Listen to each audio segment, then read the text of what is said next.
Hey guys, I'm going to show you how to quickly unlock the crossbows that you see in the cabinet at spawn. This is on Rave in the Redwoods, and I'm just showing you guys that part of it, not the part that leads up to getting onto the bow and getting the power on. That'll be in a separate video. First thing you want to do is get down to the lake and get on the boat, ride it over to the island, and there is going to be this little bucket of like sausages or hot dogs, and you just pick one of those up.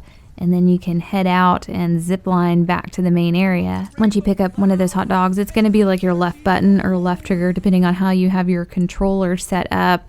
And you're going to want to go and throw these at these deer heads that are hanging on the walls. I'm going to show you the 3 deer heads that you have to throw them at, and you have to start rave mode to do this. So this first one is in the mess hall. So start the rave mode. You do that by picking up a bag from one of the zombies that drop them, and then put it in the fire, then throw the sausage at that deer head, and it's gonna fly off the wall and you shoot it. Then there's gonna be a symbol that drops that looks like the Pack-a-Punch floor symbols, and you just go up and hold extra square to pick it up. The next location is gonna be at spawn, same thing, throw a sausage at it, it's gonna come flying off, just shoot it, and then pick up the symbol. The last location is in the cabin area, and again, there's gonna be a fire nearby. You can just start the rave mode, and then come to this cabin right here.